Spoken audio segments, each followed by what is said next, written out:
What is up, guys, and welcome to another edition of Q&A, where I take your questions from Twitter and YouTube and answer them here in video format on this show. And the first question is from Twitter, from Arendal TV, who says, do you think AB has ruined his chance to play again by continuing to rant at people, or do you think he'll be back?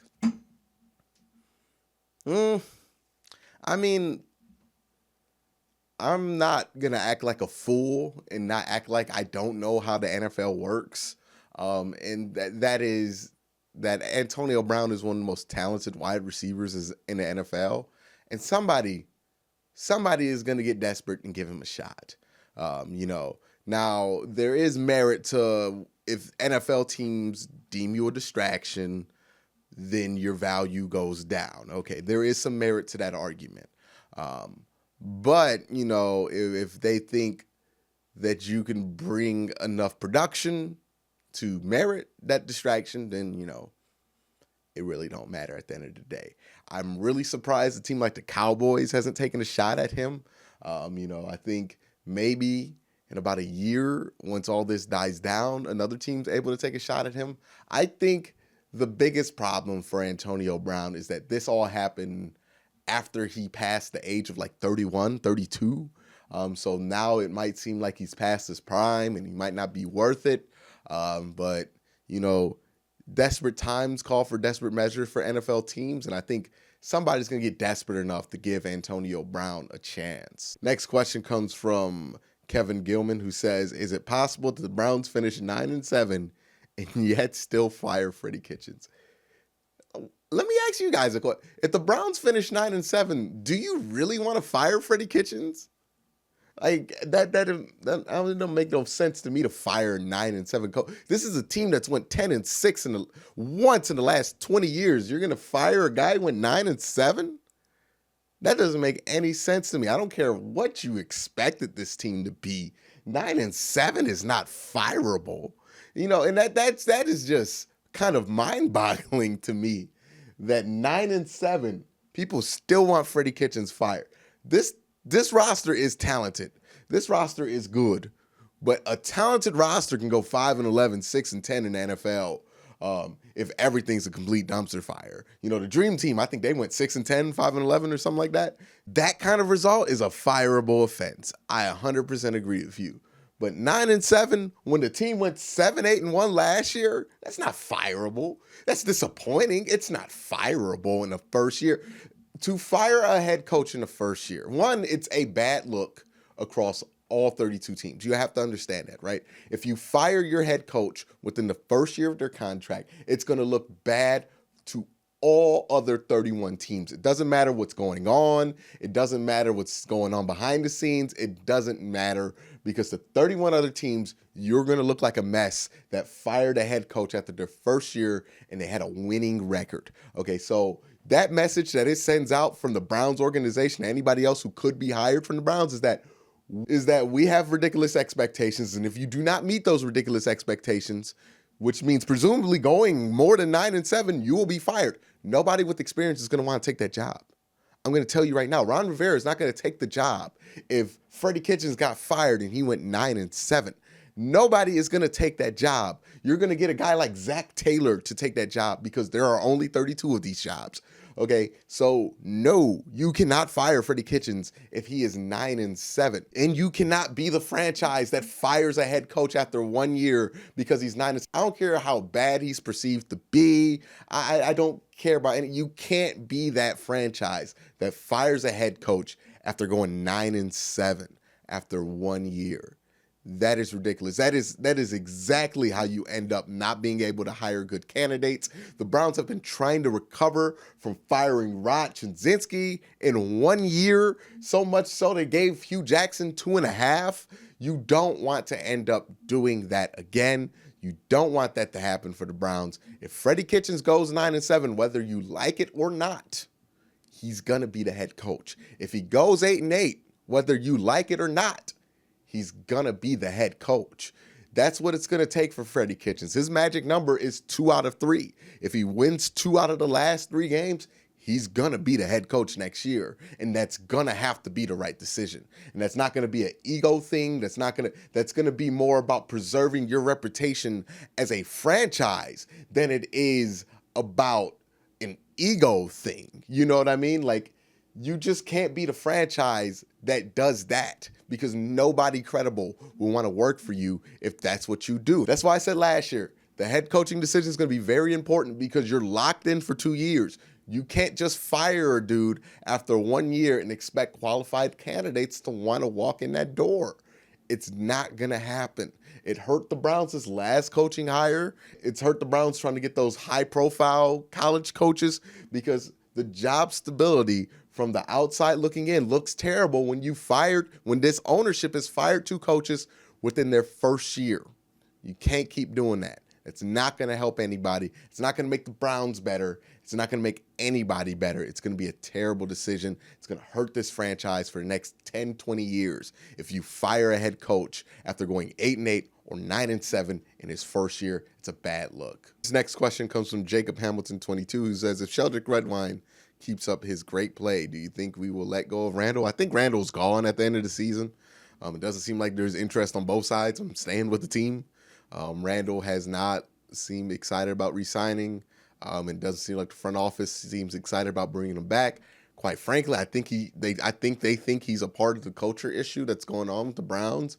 If you are a buyer into one of those narratives, so yeah, I don't think it matters if Demarius Randall has a good last 3 games or if Sheldrick Redwine has a last good 3 games. I think Demarius Randall's gone after this season, to be frank with you. This next question comes from Triplicity Official, who says, who would be someone that the Browns could target in free agency? I don't have a specific name, but I do have a position.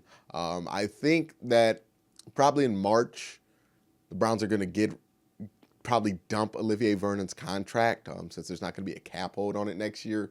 I mean, he hasn't been productive, and he's not worth the $15 million. So they're going to dump that contract in March. And they're probably going to pursue another pass rusher. Now, there's some big names available, Jadeveon Clowney, Von Miller. Those names will be available. I would be interested to see what they do in that area, because that has been something that's been sorely lacking. And they might also look to bolster the defensive line there. As far as the offensive line goes in free agency, it's a hard thing to fill in free agency, the offensive line. But I do think you could probably find competent right guard play in free agency. And that's ultimately what the Browns need there. It's just competence on the offensive line.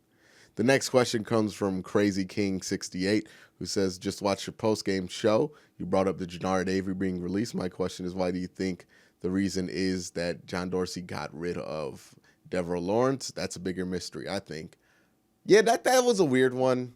I didn't get that. Maybe my perception of Devereaux Lawrence is just inflated because of what I saw of him in training camp in the preseason.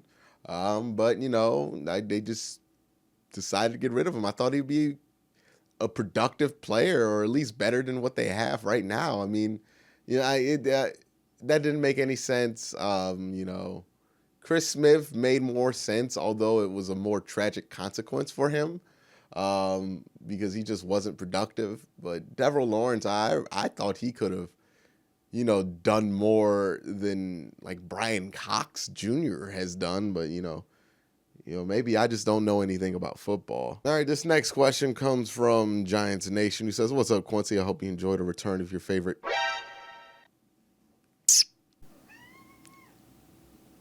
Hope you enjoyed the return of your favorite non-Browns player, Eli Manning, the GOAT. But my question is, do you think Baker Mayfield is just having a regular sophomore slump? I hate how the media is crushing Baker about how he took a step back, but are not saying anything about Patrick Mahomes, or I hate to say even Saquon Barkley. I just think that it's a sophomore slump. He'll be better, but what's your take? And do you think this is just a regular sophomore slump? I would hope it's a regular sophomore slump. I think a lot of his struggles have been kind of overblown and used for public consumption because, to be fair to the people who do that, Baker Mayfield does make it easy.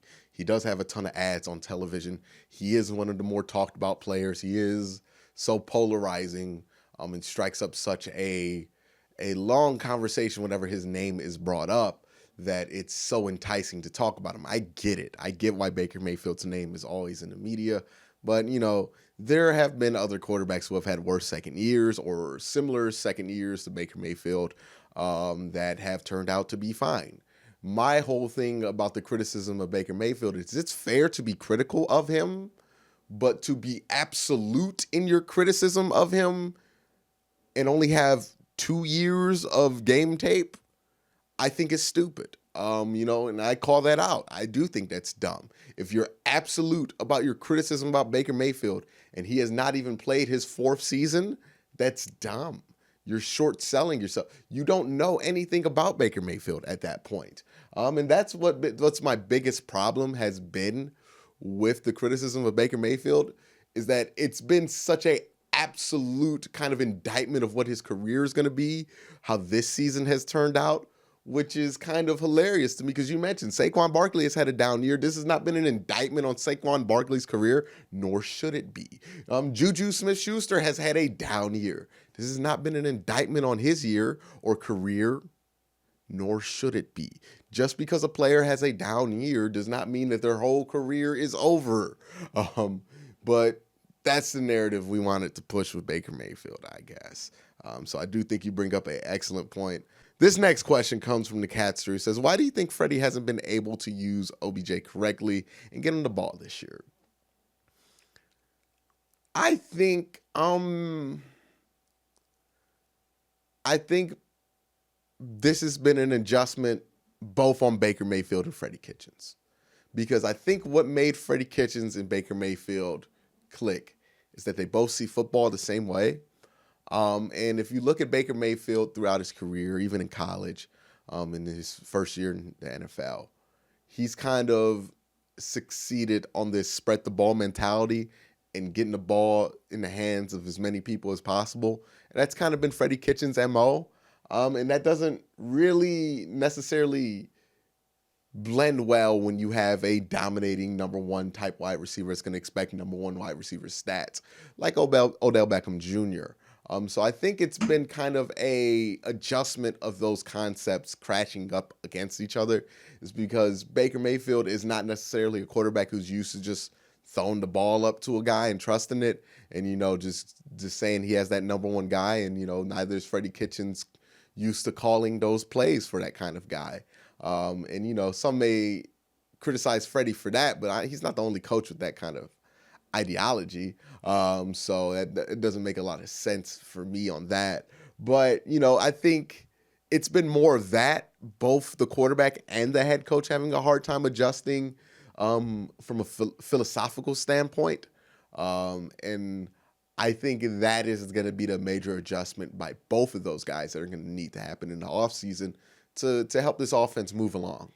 This next question comes from Jacob Invingam, who says, how do you believe we'll do as a team next year if we don't sign or release any big names and keep Freddie? Do you think it will allow a young team a chance to grow and make a playoff push, or do you believe it will be more of the same issues continue to arise? I do think we're going to get rid of some big names. I think we're probably going to get rid of Olivier Vernon. Demarius Randall's probably gone. I don't know about Joe Schobert. I think there are going to be some significant names dropped from at least the defense, which is fine because they've underperformed this year, and anybody on that defensive line that's not Myles Garrett can honestly go, in my opinion, because boy, have they not showed up at all.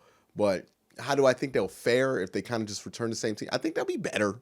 I think a lot of the issues this team has had is just, maturity. You know what I mean? This team just hasn't been in that moment. They haven't had a lot of players that are prominent on this team that have been in those moments.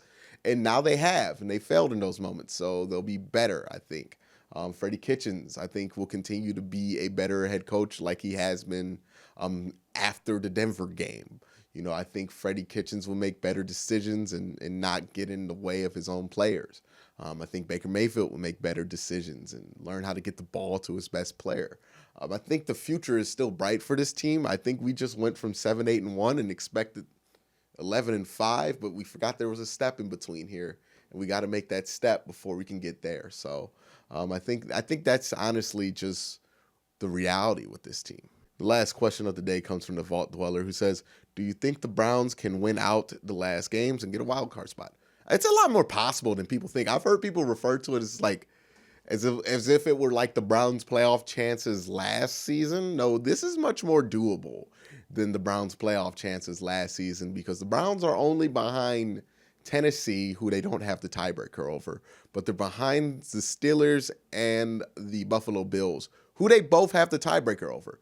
So if the Steelers and the Buffalo Bills go 9-7, and Tennessee goes 9-7, or if Houston loses out and Tennessee wins the division, and then the Browns have tiebreakers over all three if everybody goes 9-7. It's a very plausible situation that the Browns have put themselves in a position to be in because of the win in Baltimore. And now, it's all about execution and getting to 9-7. But I think if the Browns get to 9-7, their playoff chances are pretty likely, to be honest. I mean, the Buffalo Bills are going to play the Steelers, and then the New England Patriots, and then the Jets. Those aren't three necessarily guaranteed wins. The Steelers are going to play the Jets, the Buffalo Bills, and I think the Baltimore Ravens. Those aren't three guaranteed wins. The Tennessee Titans are going to play Houston, the Saints, and Houston. Those aren't three guaranteed wins. And Houston's going to play the Titans, Tampa Bay, and the Titans. Those aren't three guaranteed wins. So it'll be interesting to see how things shake out. I tend not to stress out about these things until the last week of the season anyways. I think it's just you got to play out the season, win the games you got to win, and, see where the cards land at the end of the season. But no, 9-7 finish would be great.